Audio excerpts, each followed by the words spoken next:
Kejadian mistis kedua yang saya ingat. Waktu itu tuh saya sudah pindah ke rumah Rawamangun ya. Kira-kira usia saya mungkin 9 tahun. Saya punya kakak laki-laki satu, namanya Hiltan. Dia tuh punya sepeda mini gitu, sepeda keren lah gitu ya. Kita tuh waktu itu yang adik-adiknya tuh yang cewek-cewek tuh kayak celamitan gitu, pengen banget gitu kan naik sepeda. Kalau dia lagi sekolah curi-curi, kita belajar sepeda itu bisa gitu, sampai bisa tuh pakai sepedanya kakakku. Tapi kebanyakan dia marah gitu, ngambek kayak ngapain nih pakai sepeda gue. Jadi kayak lebih banyak errornya, nggak boleh. Satu-satunya kesempatan tuh main sepeda tuh kalau Hiltan lagi tidur, pergi sekolah atau sudah mau tidur. Jadi ada kejadian waktu itu bulan puasa, baru belajar sepeda udah bisa nih, jadi lagi ngebet-ngebetnya banget, sampai tidur pun mimpi naik sepeda gitu. Jadi ketika bulan puasa itu udah setengah 12 malam tuh, padahal saya ingat banget lihat jam karena mama papa saya belum tidur, masih nonton TV. Di luar juga kayak masih rame gitu, ada yang begadang, namanya juga kan bulan puasa lah ya.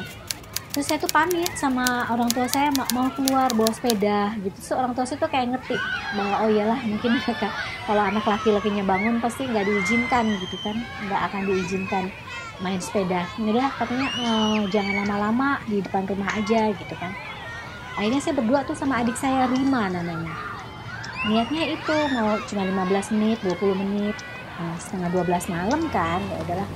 Tapi ya dasar bandel ya, kita tuh malah belok. Kami kan rumahnya di Jalan Pemuda 1. Kita tuh jalan masuk gang, nggak terasa total kita sudah ada di jalanan besar, Jalan Pemuda Raya. Kita kok udah kayak nekat banget gitu ya. Terus kami mau main kemana? Kami mau main cari tempat yang lega, yang luas, ke taman. Mau nggak mau kan harus nyebrangin jalan besar itu menuju ke UI. Di situ dulu masih Universitas Indonesia dulu. Saya masuk tuh sama adik saya ke komplek UI. Senang banget karena kan jalanannya lega gitu kan, banyak pohon-pohon. Anehnya saya tuh sama adik saya tuh nggak ada rasa takut ya. Mungkin karena bulan puasa kan gitu. Padahal udah sepi juga gitu. Terus kita nggak kayak seneng aja gitu, kayak ganti-gantian naik sepeda gitu. Nanti adikku dibonceng, nanti dia belajarin sepeda karena dia belum bisa, saya yang udah bisa, jadi saya ajarin Rima. Itu terus muter sampai nggak terasa sampai ke ini loh, ke ujung Universitas Indonesia yang hampir ke dekat lapangan golf Rawamangun. Coba bayangin. Nah kita tuh udah kayak deg-degan tuh karena udah nyasar lah ya, karena saya udah lewatin komplek dosen. Aduh ini kemana gitu, cari jalan pulang tuh kita nggak tahu mesti kemana gitu.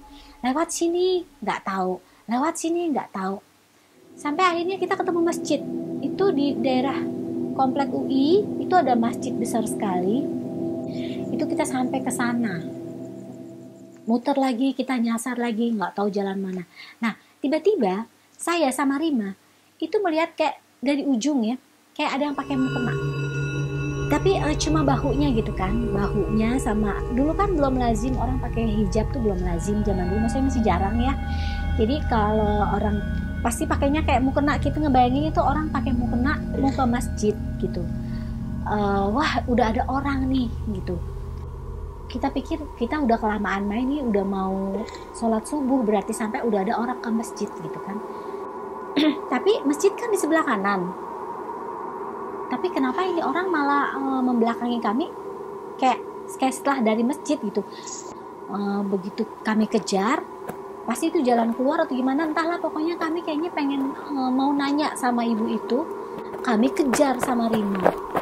Tiba-tiba kami sampai di perempatan, dan itu kayak orang itu kayak ditelan bumi, dua-duanya kayak udah kayak tiba-tiba dalam waktu berapa detik itu blas hilang.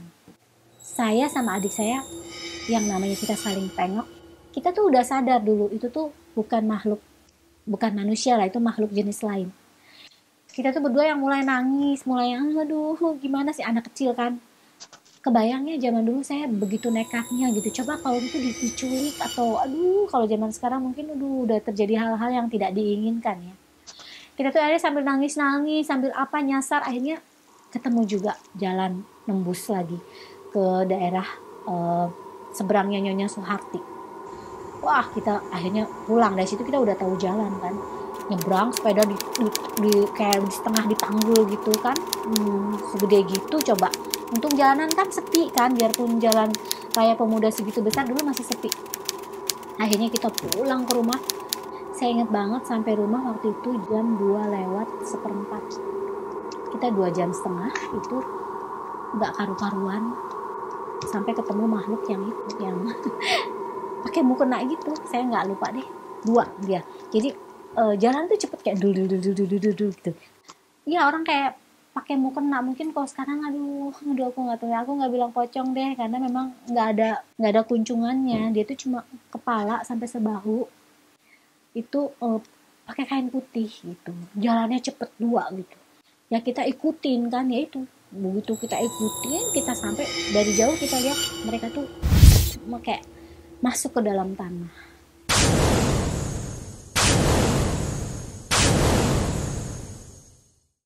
Itulah pengalaman gaib saya yang kedua yang saya ingat waktu kecil yang saya alami.